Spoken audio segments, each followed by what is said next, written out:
Hello, everybody. Welcome to today's webinar, Start Strong, How to Launch a Podcast that Builds Your Authority. We are so glad that you're here. I'm just going to open things up a little bit. Today, you are here because you already know that your audience is looking for an expert that they can trust. So then, how can you position yourself as that trusted expert from the very first episode? Today, we're going to help you navigate the important decisions that, new podcasters often miss so that you can stand out and attract the right audience. By the end of this session, you will leave with a strong foundation and you'll be on your path to creating a podcast that builds your authority. And if you already have a podcast, we are so glad you're here because we're going to cover improvements that you can make today, ranging from getting a little bit more clear with your value proposition to using your microphone more effectively. So let's get started. And on that note, Matt, I'm actually going to launch, I was going to launch a poll. Oh, here it is. Okay. I'm going to launch a poll and we would love to know, where are you in your podcasting journey? So the poll is up now. We'll leave it up for a moment. But in the meantime, Matt, one second. Why don't you introduce yourself? Sure. I gave Jessica a hardcore panic attack. I just want everybody to know that I didn't log on until the top of the hour. I was having some technical issues. So Jessica, thank you very much for not getting super upset with me on that. I also want to apologize. I'm a little under the weather today. So if I mute myself, it's because I'm coughing and I'm drinking a bunch of tea. But I'm Matt Haller and I'm the co-founder of ProudMouth. Kirk and I decided we were going to start this in about 2017. And since then, we have done almost 10,000 episodes now and over 150,000 social media posts for experts like you on the call. And today, I'm really excited to go through this stuff with Jessica. So Jessica, why don't you tell everybody a little bit about yourself? Awesome. Oh, thank you, Matt. So if we haven't had the chance to meet yet, hello, I'm Jessica. I'm so glad you're here. I have the honor of working in the marketing department at ProudMouth, where I play a role in developing and creating content ranging from social media to podcasts and the very webinar that you are in today. Now, before we get going, I just want to see if I could track down that poll, getting used to a new system here. So, okay. So the majority of our audience today, 67%, already has a podcast but wants to improve it. Okay, so we can gear this a little bit. And then 17% have some ideas but haven't launched. 17% still deciding whether you want to start one. Excellent. We are glad you're here. And let's end the poll. Okay. All right. Well, step one on all of this is you really want to set a really strong foundation. And the best way to start to set a really good, strong foundation is to make sure that you actually know who in the God's name you're talking to. And what I want everybody to do right now is I want you to just kind of close your eyes and picture yourself behind your microphone. If you already have your show, if you're just thinking about the show as the poll had just showed, who are you talking to? And I really want you to get as descriptive as possible. Grab a piece of paper, just go ahead and start writing down characteristics. Are they male? Are they female? Is there a financial component? What are they doing?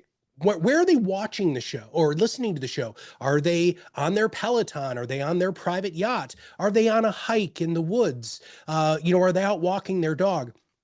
You might think that these are trivial, but they're not, because when we actually start going through a lot of the other things that we talk about on these webinars and figuring out what your content's going to be, making sure that it's SEO optimized so that those ideal clients can find your show, all of these things are incredibly important. The other thing is you have to have a consistent thread.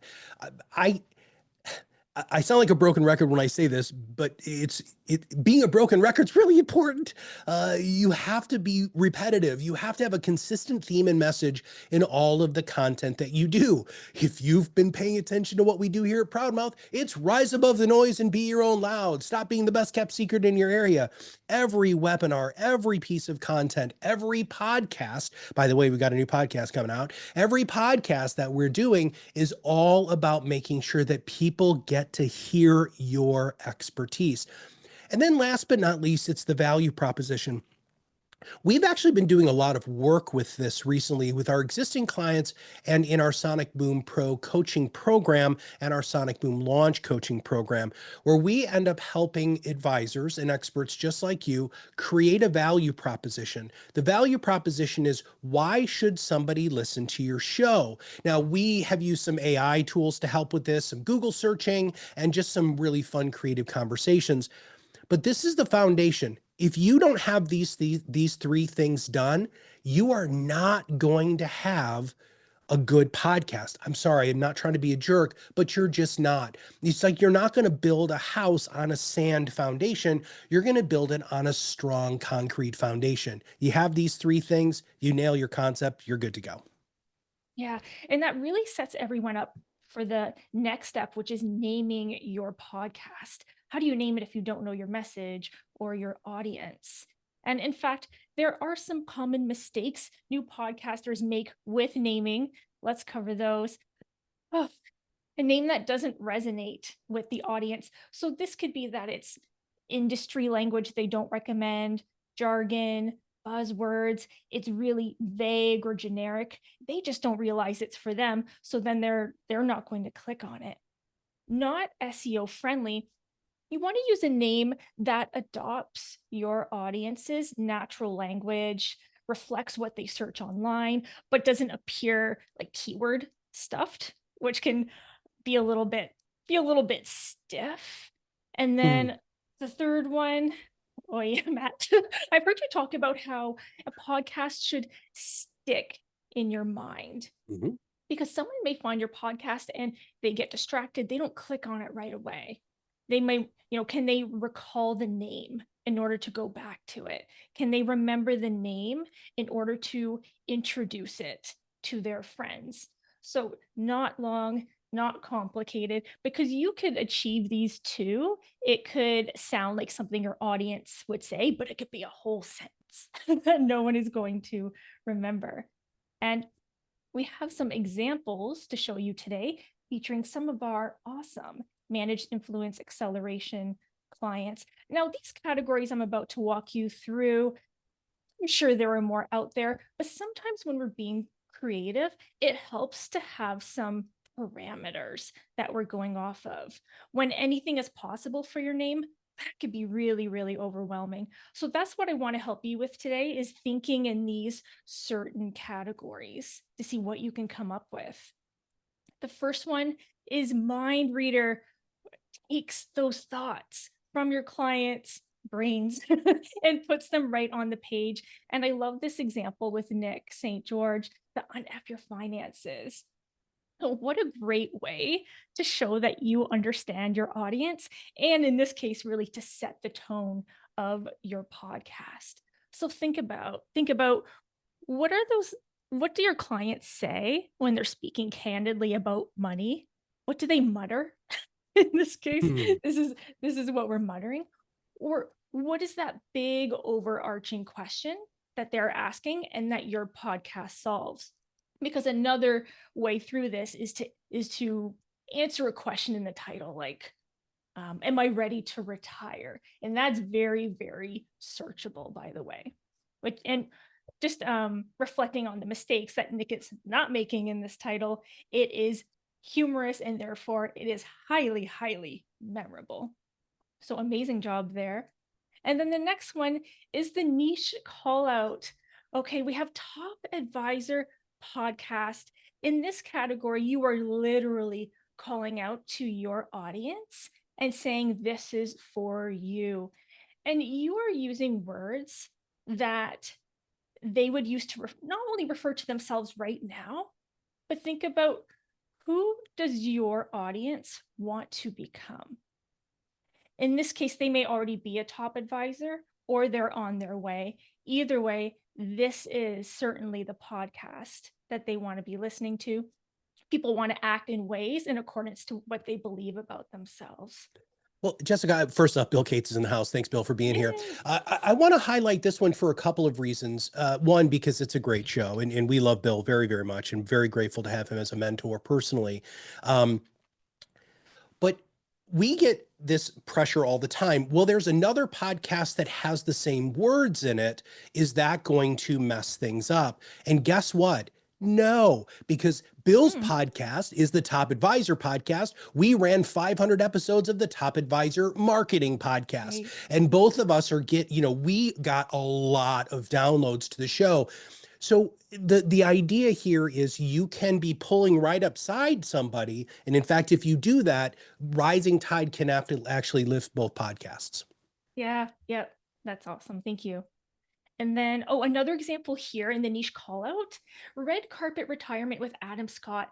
This is an example of adding a little bit of intrigue by using words that not everyone resonates with, because you don't want to call out to everyone. You want to call out to your niche. And Adam works with professionals in the entertainment industry. So that red carpet is a symbol. These are words that they will recognize. And again, very memorable, very searchable. And then our final example here is the wish granter. With this, you are showing up as the problem solver. You're likely going to spark an emotional response with this name because you're touching on your listeners' aspirations. What is it? Ask yourself, what is it that your clients dream of? What do they hope for that your podcast is going to help them achieve? And then, Matt, just something about this title. I've actually had this podcast name stuck in my head. And I think there's something about the 3 words with the one syllable per word. It just has a nice flow to it. So we should really pay attention to iambic pentameter with all of these, yeah. right? How does this roll off your tongue? How easy is it to be remembered? Those are, it's the hook, right? I mean, it's why people used to write jingles for commercials, and it's just really, really important for you to, in fact, I don't know if we were going to plan on talking about this, but I'm delusional, so I'm just going to say it anyway.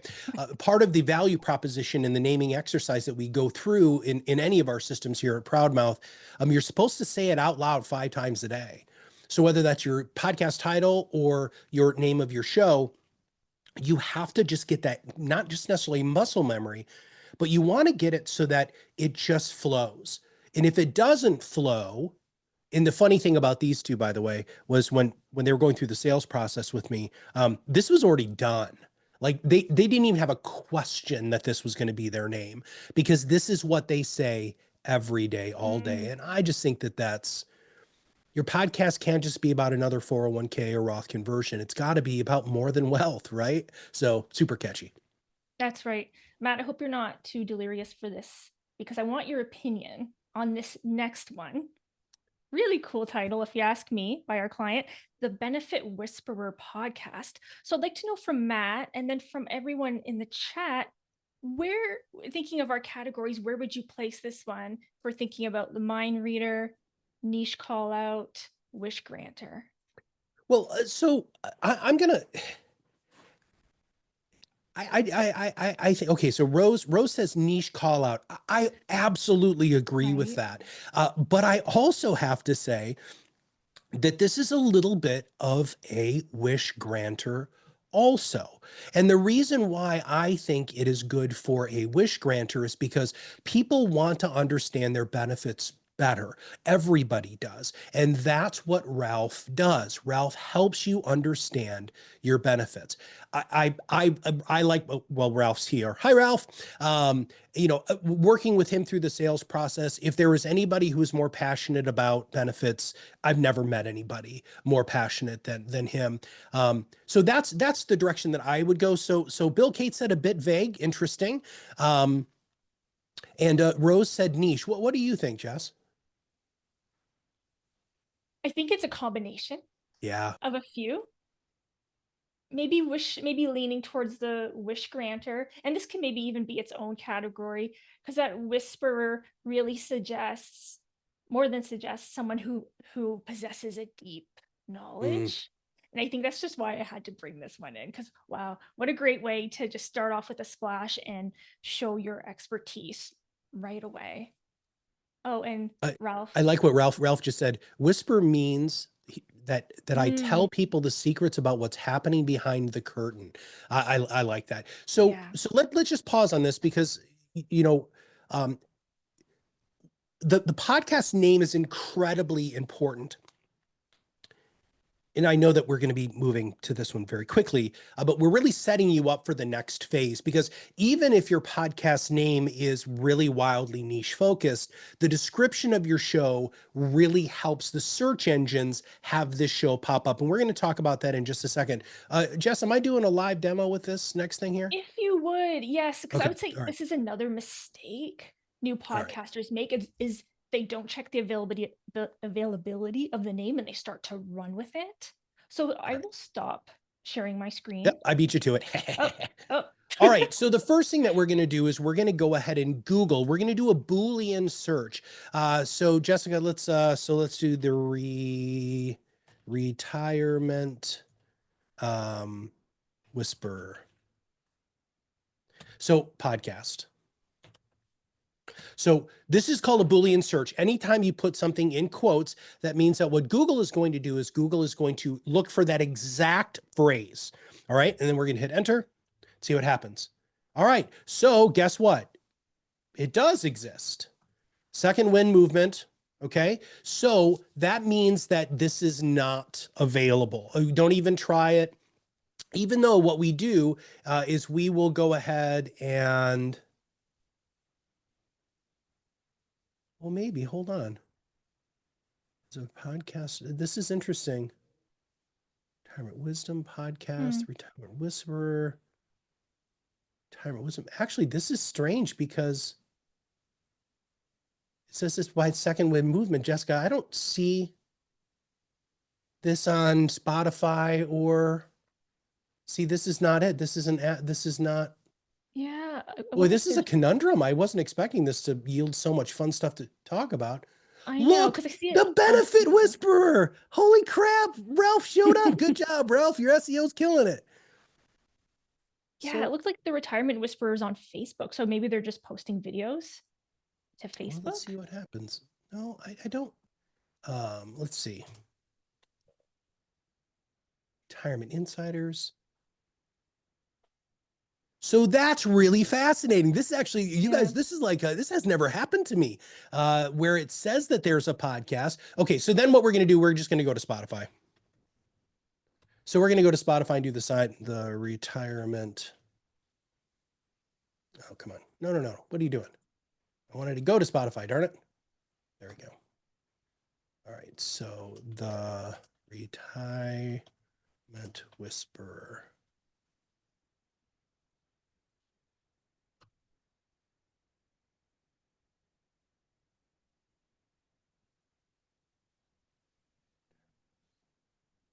I'm not seeing it.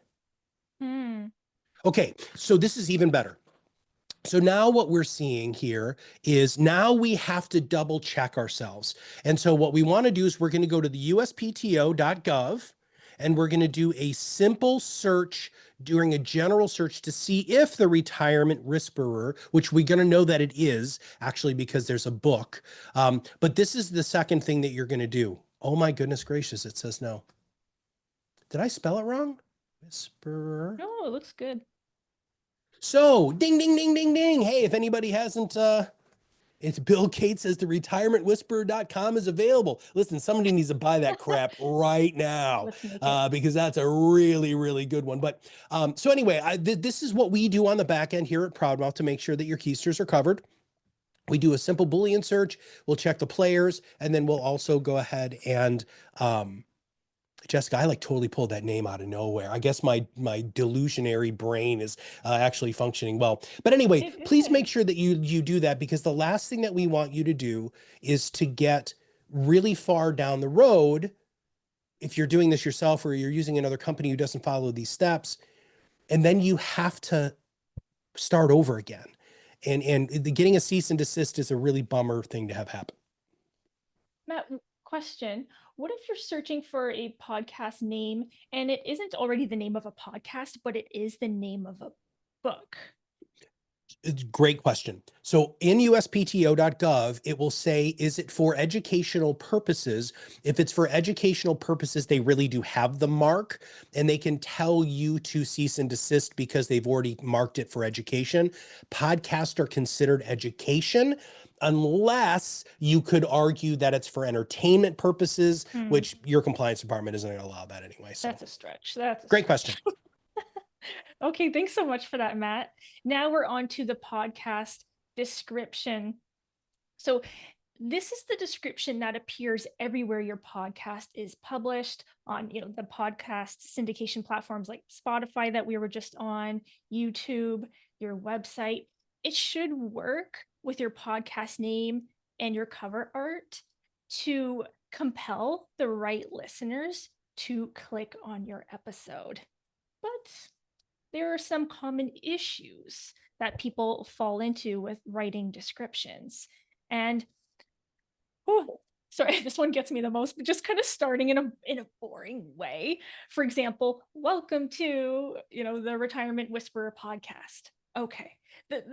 And the reason this gets me is because the description's already appearing with the cover art. So I'm like, okay, well, we see the name. So it's a wasted opportunity where you could have been pulling me in as the listener right away. I'm like, let's get to it.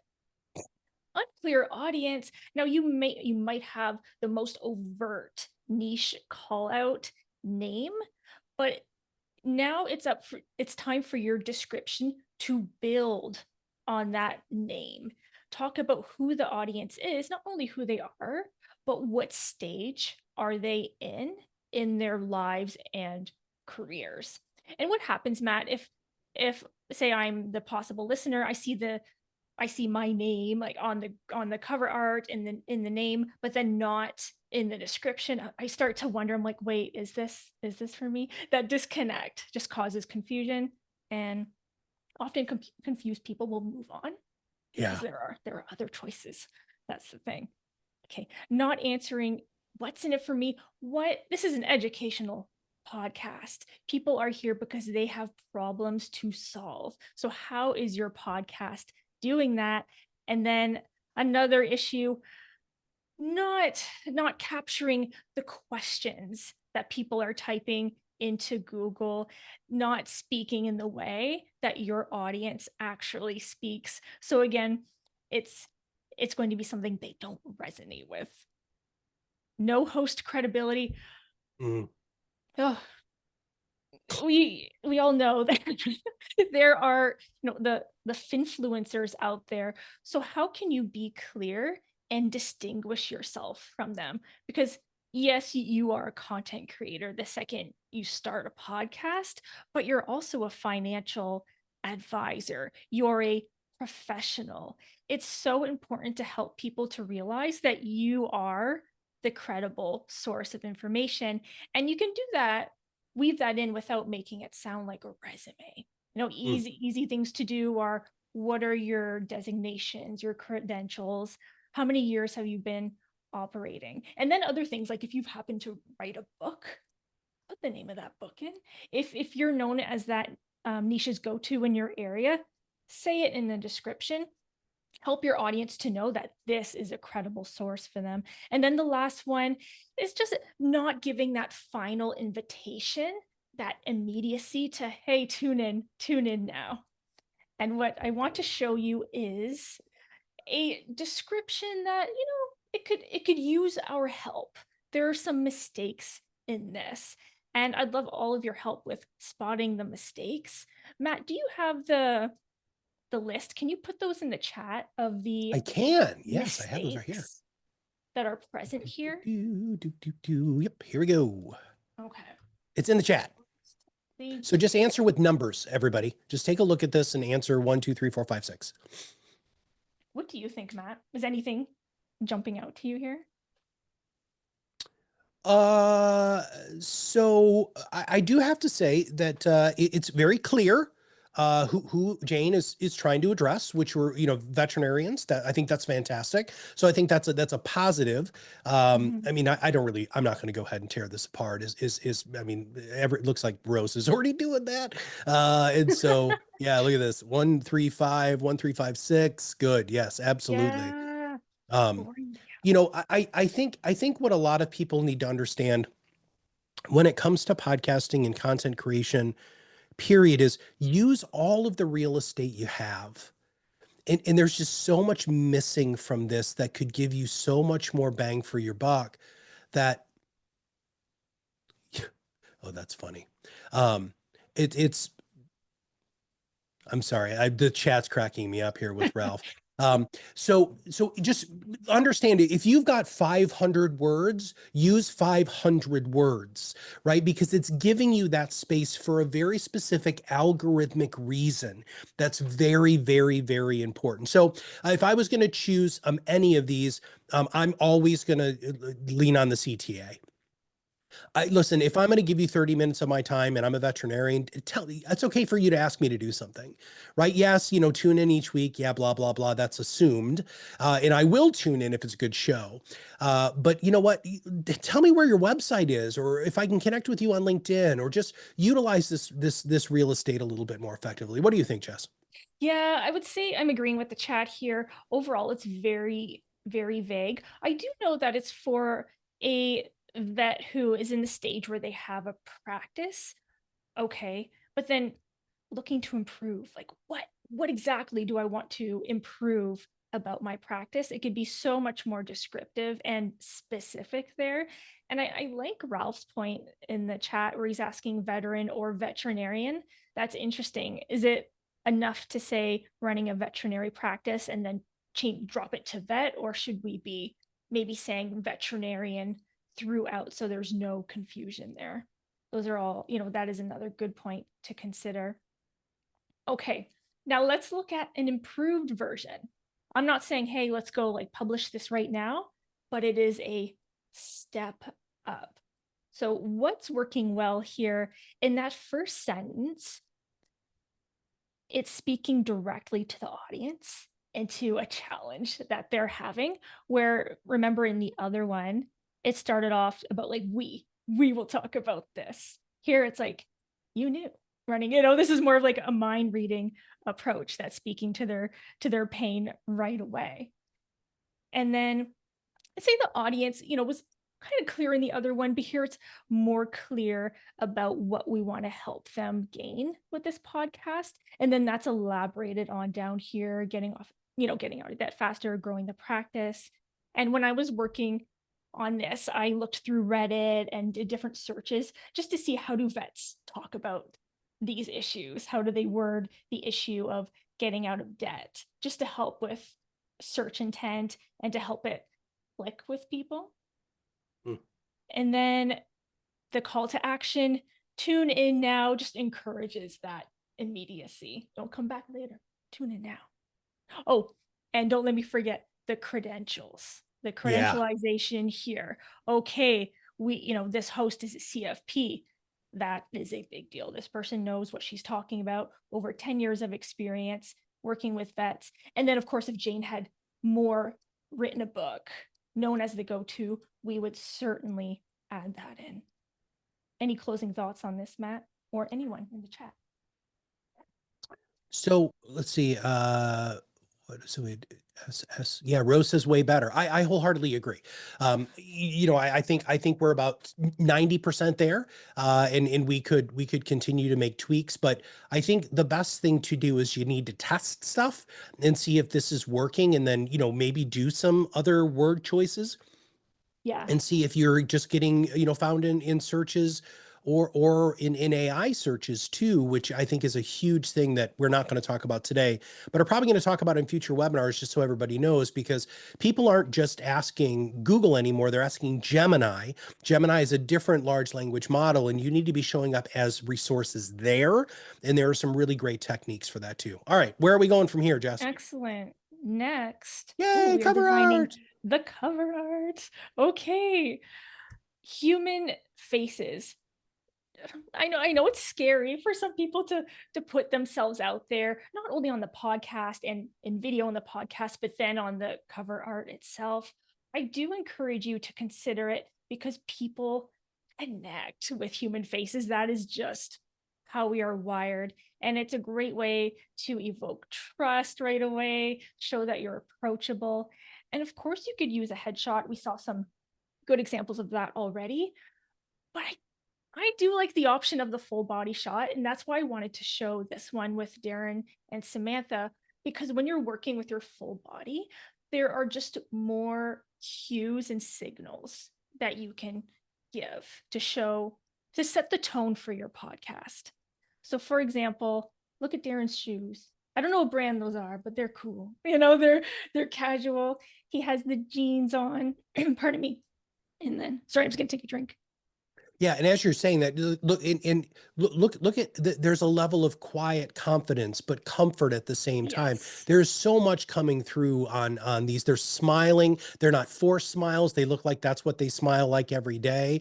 I just it's really it just feels human, and I that's so important.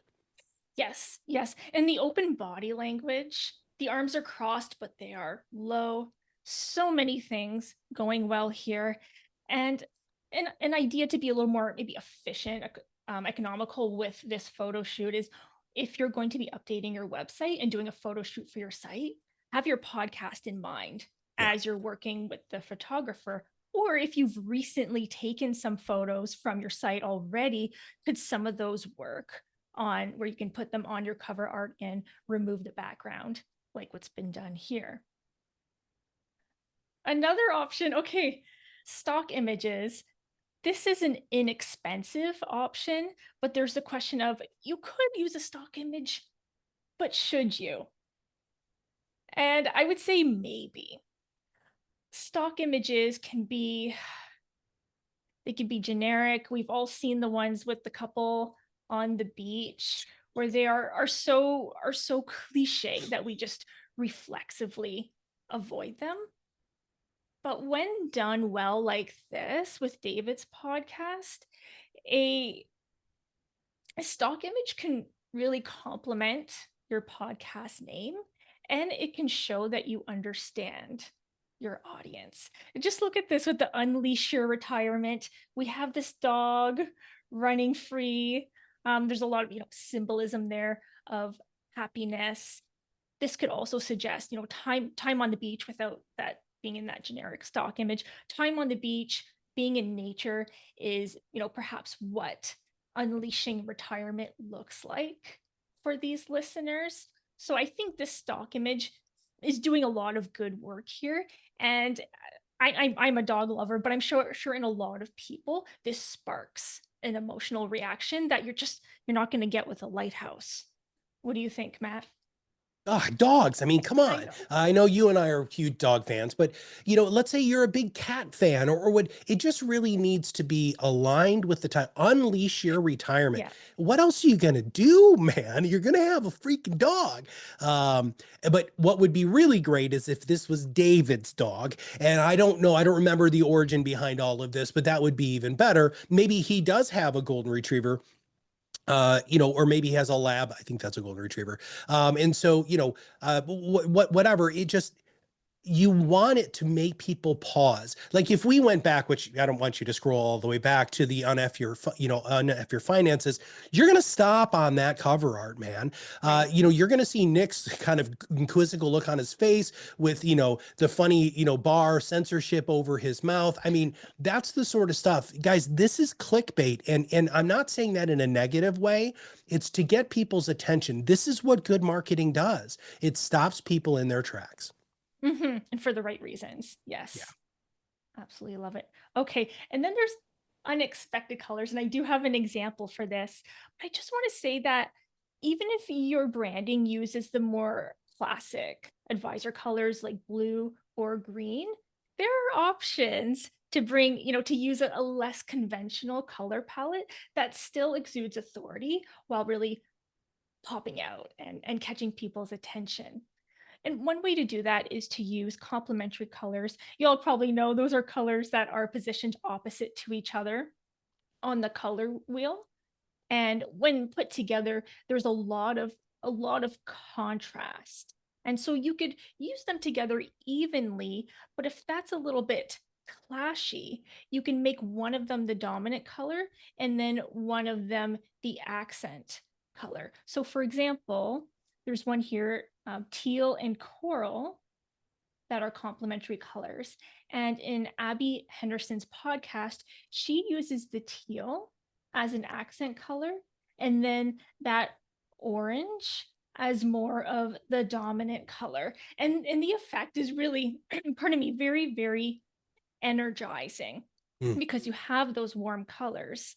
And then that reminds me, speaking of that, there's complementary, and then you could also take the approach of using analogous colors where you're using the colors that are positioned next to each other on the graphic. And Abby's doing that as well because she has these different shades. I'm so bad with color names. She has these different shades of red and orange.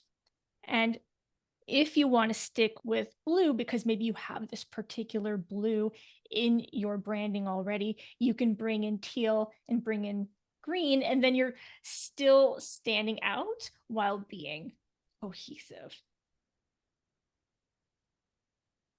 All right, Matt. Yeah. So, hey, I couldn't find the link to this. Do you have the link to the download? It should appear as a resource.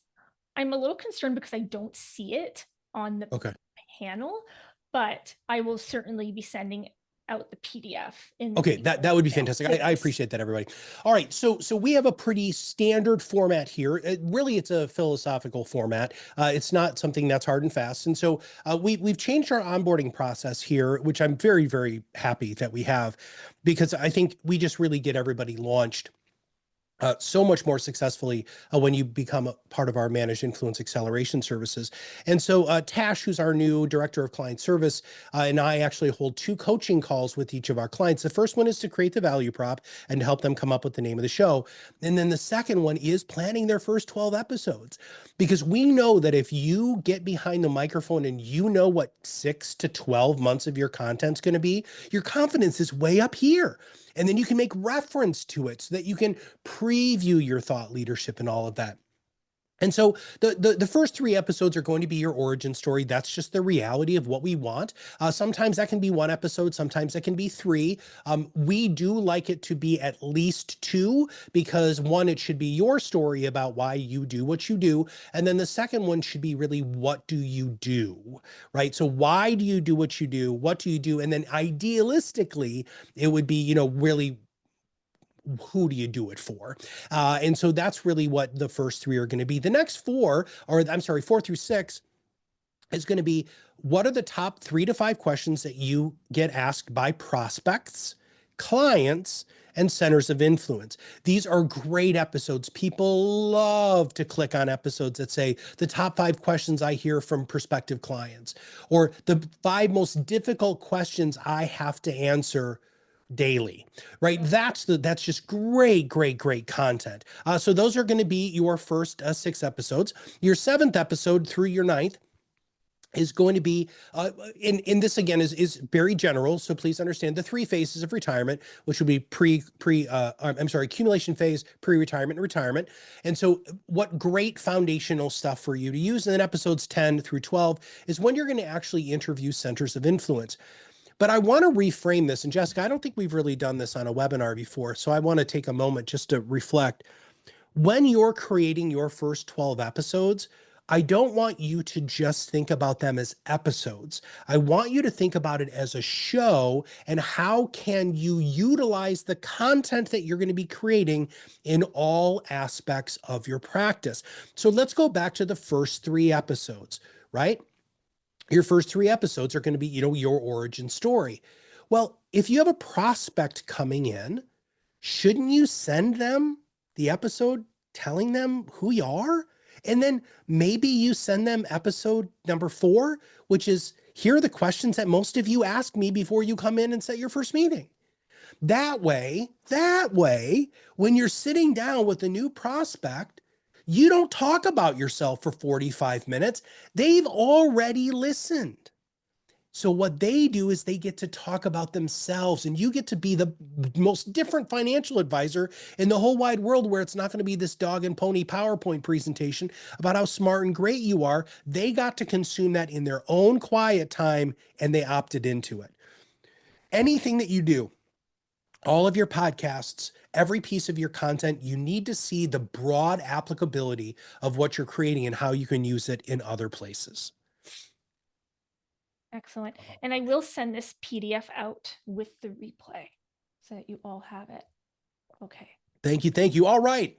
My favoriteest thing in the whole wide world. Now, we have talked about the perfect content formula here at ProudMouth really for years and years and years. It's storytelling, education, entertainment, call to action. And I want you all to understand that the call to action is the thing that most of you are missing, and you're missing it because you're afraid you're going to become too salesy. And I say, screw that, because the calls to action are actually iterative. So what that basically means is the beginning, your first 9-ish episodes are all going to be subscribe to the podcast. Please give me a review, share this with your friends, that sort of stuff, right? So you're just building the foundation.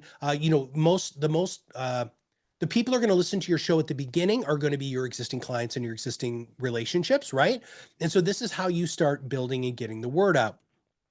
And then phase 2, which is middle of the funnel, is when you're going to start giving them resources. So this is an underused thing, and I don't understand why more of you aren't doing this. This is when you're going to send them a free checklist. You're going to ask them to subscribe to your newsletter. Just checklist. Just use a freaking checklist, guys. I just can't stress that enough. Every single solitary one of your episodes should be driving people to something that is of great value, that's free, that will allow you to get their first name and email address, not their name, address, social security number, birth date, all of the other stuff that sometimes you guys ask. Make it as easy for them in the middle of the funnel to say yes to you.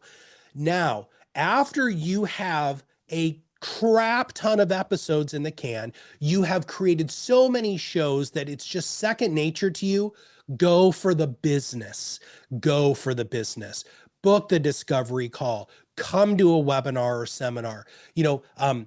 Buy my product, right? I mean, that's the sort of stuff. It's okay. You have such a strong foundation of social proof that you are who you say you are, and you've made a commitment to people to make them feel special and unique.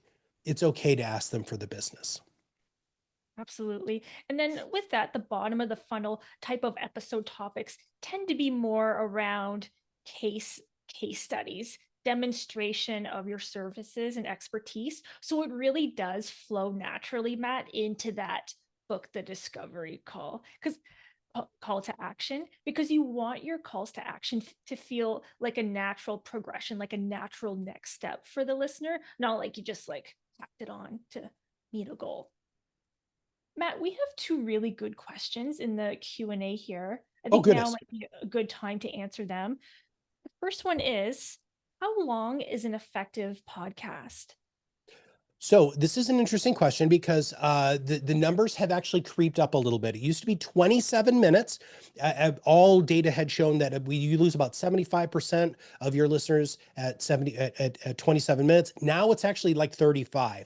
So as long as you're under 40 to 45 minutes, we really still believe sub 30 is the right, because then you don't get any drop off. So sub 30 is what we would recommend. What's the other question? Should it be interview based? So the answer is yes, but it can't just be interviews. It has to be a conversation. So, Jessica, a couple of days ago, I was on a podcast about ProudMouth, and it was we call them OPPs, other people's podcasts. And it was really fascinating to me because there were times where the host asked me direct questions, and then there were other times that the host just made statements that I could therefore respond to. If it's just Q&A, then it's kind of sterile. It needs to have a little bit more give and take. So we call it a conversational interview format is what we preach here at ProudMouth, and that's what we teach too. Excellent. Okay. Oh, Matt, your favorite. Oh, it is my favorite, but man, my brain is so not working today. I'm going to try to get through Sorry. this, everybody. So, if you've been on, well, I've talked about this really since probably 2008. Dr. Robert Cialdini's Principles of Influence is one of the most powerful sales books ever written, without question. And so there are these 7 principles of influence. And in your call to action, what you really want to be able to do is you want to sprinkle in any of these influential principles as possible. So I'm just going to kind of off the cuff here, because I'm usually way clear minded to do this. I'm going to go ahead and use all 7 principles of influence in a podcast close. I'm going to try to get all 7 in, so that you can hear how you can do this to make it so that people will be able to take action. So, hey, I want thank you very much for listening to and by the way, you're all the first people hearing this, the Rise Above the Noise podcast, which is the new podcast that Jessica and I are going to be producing here at ProudMouth. I want to thank you all for listening. So, since all of you who are just like us are just people who are trying to get better, stronger, smarter, right? You've listened to this show because you know that we have been doing this for many, many years. We also know that there aren't a lot of podcasts out there like this one.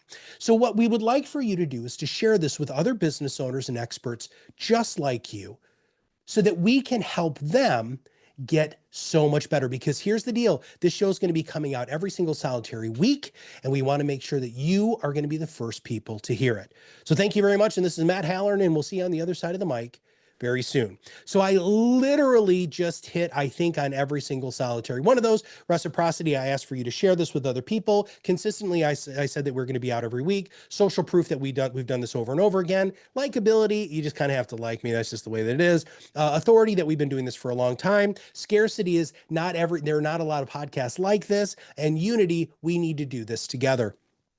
If you can even hit 2 of these in your call to action, you're going to be so much farther along on the journey of making people actually take action from your show. All right, Jessica, how did I do on that one? Amazing. I have a question. Are there 2, if we're going to focus on hitting 2 of them, which are the most important or effective? Reciprocity and consistency are going to be really important. People want to know that you're making a commitment to them. We recommend twice a month for you to be providing them with education. And then since you are doing something nice for them, it is okay for you to ask them to do something nice for you, which would be reciprocity. Okay, commitment and reciprocity. Got it. All right, you did this example. Okay, Matt. The right Oh, dear God, it's me again. All right, let's go. All right. Well, for those of you who've ever been on a sales calls with me, which there's been a couple of you on here, if you show me that you have a Yeti microphone and I tell you that I'd like for that mic to burn in hell, I'm not kidding. This is the microphone that you need to buy, everybody. There isn't, I mean, yes, for hundreds and hundreds and hundreds of dollars, there's better microphones out there, but this is under $100. This is a great microphone. Please just buy a directional microphone that has really good internal workings. This is a USB or an XLR microphone, which means it has lots of versatility. It's actually got like mute buttons on it, everything that you could use to have a great microphone. This really is it. And of course, hi, Jessica, add this to the slide here, which is, dear God, don't buy the Yeti mic. Listen, I don't understand why every podcast list says the Yeti mic is the best mic. You have to be in a soundproof closet under a blanket to have that microphone work well. Now, but you do need to have a pop filter, okay? A pop filter is for your plosives, your hard P's, T's, and S's. I have a wind filter on mine, which is this guy right here, right? So I'm sure that's making great noise there. But you can also get the circle ones that sit in front of your face. Now that's for people who have really hard P's, T's, and S's. All right. You definitely want to use headphones. Some people really like the cans, which are the things that sit, the Mickey Mouse things that sit over your ears. I've got in-ear monitors that I use on a regular basis when I'm recording a podcast. By the way, you really do get what you pay for with in-ear monitors. Please don't use Bluetooth. There is a lag. A fill light.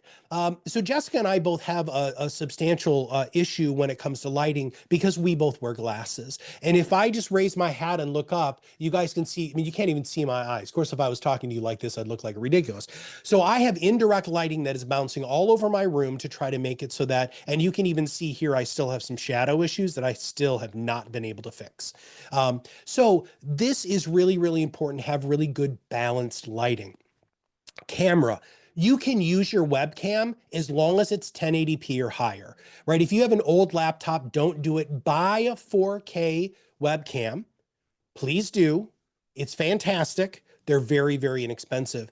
Editing software. If you're going to do this by yourself, which I don't know why in God's name anybody would be doing this by themselves with the services that we offer here at ProudMouth, but let's say you're just a control freak and you really want to go ahead and learn audio editing, great. It's Audacity. Audacity is a great tool and it's free, great educational videos online that will help you get even better. And then syndication platform. Now we use Blueberry, but there's lots and lots of them out there. You can use Libsyn, Buzzsprout, Podfeed, Podbean. There's all sorts of, you can syndicate directly to Spotify now.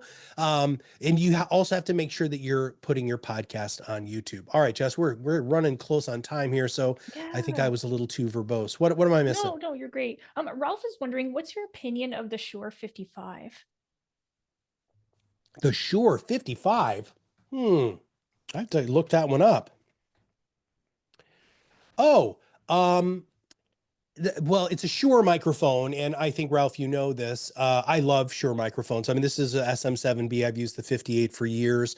I think the 55 looks really, really cool, but I'd also want to make sure that it's going to hit your vocal pattern because I don't think that that is as much of a directional microphone as I would like it to be. I think that's a broader range microphone, but I'd actually have to look up the pattern on that puppy. Yeah, it's a high gain mic, so that might come across as being yeah, MB7 is a great microphone, Rose. That's this version of this microphone that's a USB plug and play. Like I said, I think the 55 looks really cool, but I think it's not, I don't think it's a good podcasting mic. Okay. And then Matt, I think we still have some time for this. I'm gonna stop sharing so we can get a little more up close and personal. I want everybody to understand that it's really, really important for you to practice. I don't understand why people don't think practice is so important. And this goes way beyond just creating amazing content. When is the last time that you practiced a client meeting? When is the last time you actually practiced going over a financial plan review? Right? The professional sports people, they practice all the time. You're a professional. You should be practicing. You really need to make it so that you do. And the other thing too, you should be warming up. You got LeBron James. He's what, 40 years old now, something like that. That dude's he's stretching out before every game. When's the last time that you guys warmed up before you did that? Do you know your plays? Do you know, how to overcome objections? You know that this is going to be a difficult conversation. Did you practice scripting ahead of time? What are the sorts of things? What is the time that you're putting in before you're really creating your content? The other thing that you really need to do is you have to warm up your pipes. Singing, dancing, running around, jumping around, warm tea with honey. All of those things are really important to make sure that you've gotten your instrument warmed up so that you're going to produce a great show. And then the other thing is, if you notice that your shoulders are really high, that means that you're really stressed. And so and this is one of the things my wife tells me this all the time, because I'll come up from work and my shoulders are up here and she's like, relax your shoulders. And I'm like, okay. Make sure that your shoulders drop. Now, we also talk about this in guest preparation. If you see that your guest shoulders are up here, you got to get them to drop, and you really want to see them drop. And the best way to do that is to make them laugh or to tell them, hey, I want you to take a couple of deep breaths with me. It's going to be super easy. I just need you to be as relaxed as possible. Now, The reason why I lean towards laughter, Jessica, is because if I tell you to calm down, the probability of you calming down is very low. No, if I tell somebody to relax, that's like an inflammatory statement, and their shoulders are going to get even higher. So just making it so that they relax, you're relaxed. There's something called entrainment, which we actually have never talked about on the show, or on any webinars, which is an advanced interview technique, which we do talk a little bit about in some of our other programs. Entrainment means that people are going to get into your groove. If you are a leader, if you are owning the space, people are going to follow along with you. All right. And so those are really important things that I would really like all of you to keep in mind before you ever begin your show. All right. Listen, everybody.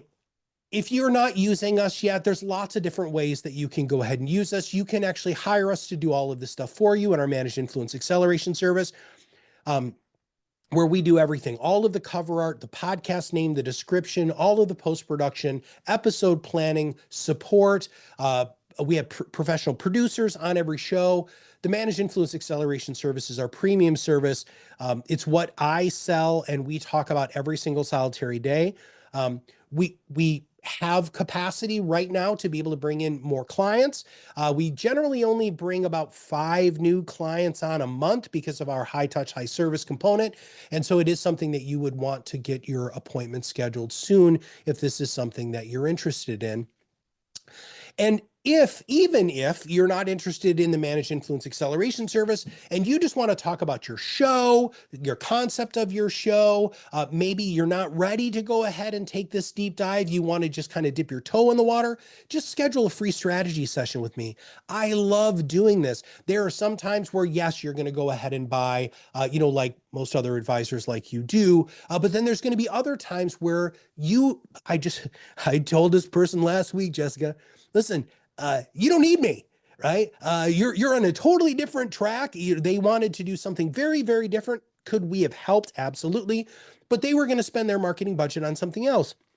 It was entirely up their alley. Now, there's going to be a gap, and I did tell them they were going to have a gap if they weren't using a content marketing strategy. But it was just the way that the conversation went. And then there's other times where people just aren't ready at all. They don't have a niche. Their name is bad for their company. They're not ready to go ahead and hyper focus, or more importantly, they can't do it because of compliance. They're with a large broker dealer, bank, or wirehouse, and they can't go ahead and do it. But listen, I love the free strategy sessions. Please just book some time on my calendar. It's 20 to 30 minutes where I'm just going to listen and ask you some questions and help you clarify what your marketing really should be in 2025 and many years to come. So listen, everybody, I want to thank you all very much for putting up with my brain fog today. Jessica, you were fantastic as always. If there's anything that we can do for you, you can direct message Jessica or I on LinkedIn. We're there all the time. Or you can go ahead and just click that QR code and set a free strategy session. So for Jessica, this is Matt, and we'll see you on another webinar, everybody, very soon.